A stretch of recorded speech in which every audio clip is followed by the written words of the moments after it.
fëgg seen dënn comme ni ñu koy defee nii ci loi bi ñu jàpp ni politique lalu ko parce que conseil constitutionnel daanaka finalement ci rôle régulation bi dafa leeral jeu bi nee ñu yéen seen objectif moo nekkoon suñuy valeur yi nga xam ne ñooy valeur politique valeur morale yi maanaam mënuñu nangu Sénégal wala ci àdduna bi muy am meurtre traitement inhumain te dara du ci am loolu dañ koy maintenir mais également ñu fexe ba lépp luñ ciy maintenir mu méngoo constitution donc tey le fait que ñu joxe décision bi mën nañ jàpp ni day clarifier le jeu politique quelque part et que loolu bu weesoo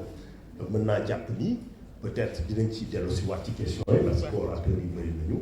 mais en tout cas mën nañ jàpp ni décision boobu day dëggal day dooleel en tout cas démarche bi nga xam ne moom la autorité yi en tout cas am léegi fu may jeexalee moom mooy léegi autorités yi dañ ko war a accompagner par benn politique judiciaire bi nga xam ne day joxe ay instructions diligentes pour que cas yooyu nga xam ne loolu am na fi mu bañ a réitérer wu waat ci beneen yoon ci benn mbir moom mooy rek ñu combattre impunité bi et que ñu fexe ba ñi nga xam ne aussi loru nañ fi ñu wan leen ni ñoom du ñu gën a gore mënatuñ leen indi parce que du ñu fexe ba indi waat benn papa bi nga xam ne donc génn na àdduna mais c'est une manière de montrer à la famille que ñu fàttewuñu leen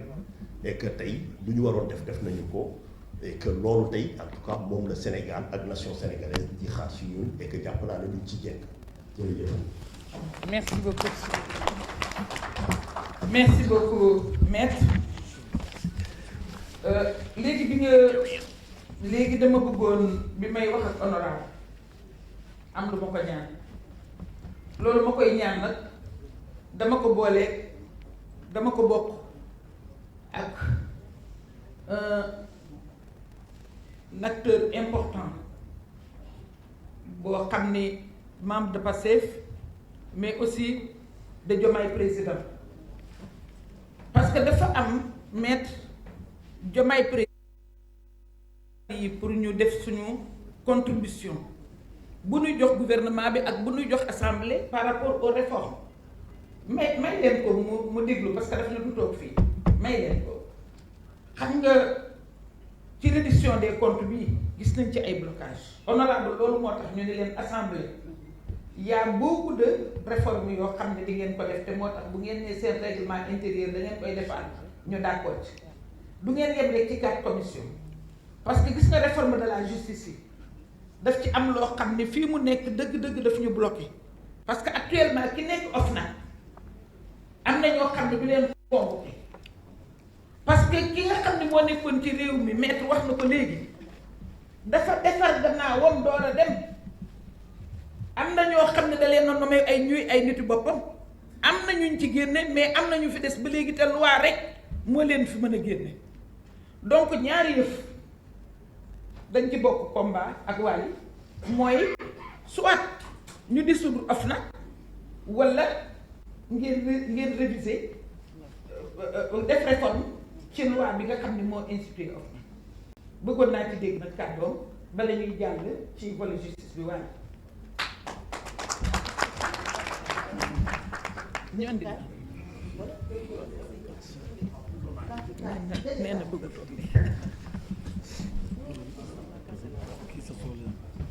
doo ñëw ci micro yi. Wally, y a les micros. Micro. Les micros pour la presse. Pour la presse.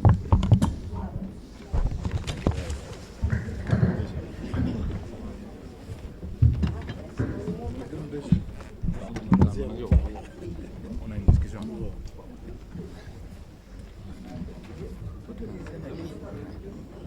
Asalaamaaleykum. dañ ma forcé jël kàddu gi mais dama ñëwoon juste pour parce que man lépp luy régime bi lépp loo xam ne dafa day jàppale régime bi Ousmane Sonko Diomaye Faye du ma bëgg di ko wute donc j'étais juste venu ñëwoon pour jël la parole dama ñëwoon juste pour bokk ak yéen ñëpp ñëw toog parce que mbir mi ci laa bokk je considère que nous sommes tous engagés dans une entreprise nationale de changement loolu moo taxoon ma ñëw dama ñëw parce que aussi j'ai des relations privilégiées avec la Lionne du Baol moom bu organisé bu ma ñëwul dama am problème donc c'était pour ça que je suis venu mais bon l'occasion faisant de larron li ñu wax ni dama ciy prononcé wu très très rapidement parce que dafa dugg ci benn cadre global boo xam ne man loolu laa gëm ci projet bi nit ñi dañuy wax ni j'insiste trop sur ces questions mais damay répéter ni sénégalais yi bi ñuy jël pouvoir bi ñun bokk na ci liñ leen dig te ci loolu lañ ñuy xaar mooy cet impératif de justice et de reddition des comptes nit ñi c'est vrai bu ñu yoree dëkk bi wax nga ko sànq maa ngi lay déglu may ñëw nous sommes en train de réussir économiquement à redresser le pays mais imaginez leen situation dëkk bi Sénégal bu fekkee dañ dem ba 2029 et que la question de la justice n'est pas réglée et qu'on ne nous dise pas que nous sommes dans un esprit de revanche xam nga ku nekk ci esprit de revanche bu jëlee dëkk pendant 1 an et que le gouvernement de Macky Sall soit presque intact aujourd'hui Macky Sall bu dellu soit toon mën na jëlaat gouvernement am teg ñoom ñëpp ñu ngi ci biti si nous étions dans la revanche je pense que loolu la ñuy njëkk a def dañuy def ñoom ni ñu def loolu leen ñoom ñëpp un séjour carcéral sans fondement loolu mooy revanche mooy nit ki def la nga def ko dem la def ñoom li ñuy def ñun mënuñu leen ko def parce que gëmuñu loolu nous sommes des hommes de droit nous sommes des hommes de droit nous sommes des républicains et li nga xam ne moom la ñu Sénégalais yi wóolu mooy yoon bañ nañ ko ba bi ñu ñëwee dañ ne jubal jubanti nous sommes donc pas dans la revanche donc li indi waxu of nag ci kii bi mooy man dama considérer ni il faut tout en travaillant sur les questions économiques tout en redressant le pays il faut de la justice bi il faut que les Sénégalais parce que man dama considérer bokk na ci li may metti man que ceux qui pendant 12 ans ont entraîné ce pays vers les bas-fonds ñi nga xam ne dañ fi indi répression bu dul jeex sonal Sénégalais yi c'est-à-dire ils nous ont tués ils nous ont réprimés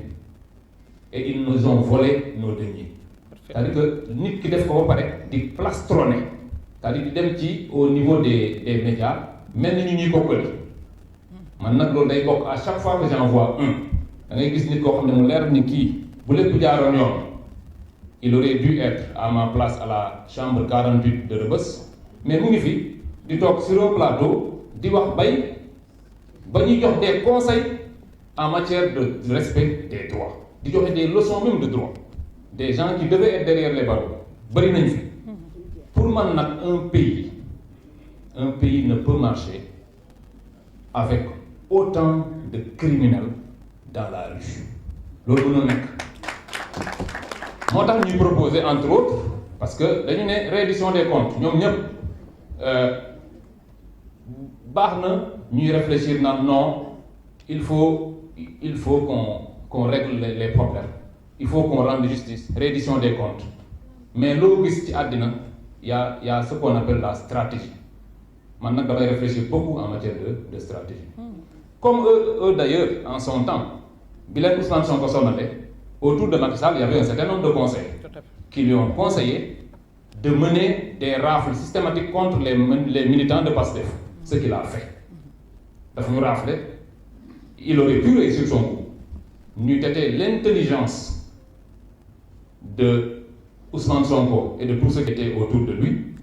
je pense que vous en étiez liggéey nañ ci lu bëree bëri Ousmane Sonko nekkee kaso mais l'intelligence ça a été de dire puisque téye nañ ma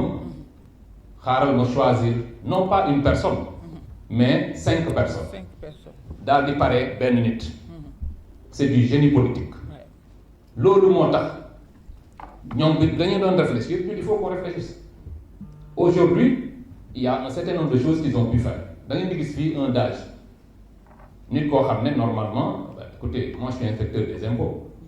bu ñu ma njattoon tey ne ma boo génnewul 150 millions dem kaso je vais en prison léegi imaginer nag ñoo xam ne man damay jot 2 fois ou 3 fois ñoom li ñuy jot ñoom ñu mën a génne 150 millions d'un coup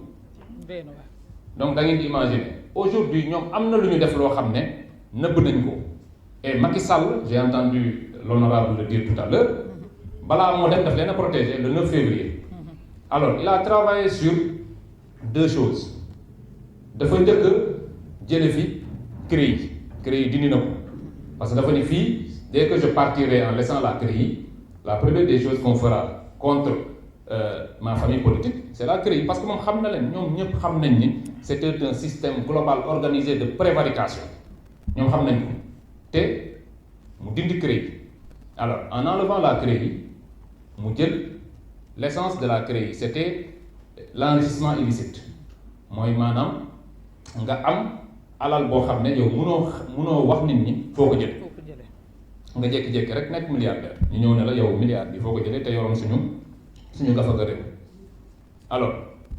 bi mu dindee CREI dafa jël la compétence de la CREI parce que créé na parquet financier mënoon na jël compétence en matière d'enrichissement illicite yóbbu ko parquet financier bu ko fa yóbbuwoon enrichissement illicite day yomba def dafay yomb trop non il a préféré yóbbu ko OFNAC ba pare et OFNAC la particularité c'est que kuñ fa teg aujourd'hui tu as un mandat kenn du la fa jël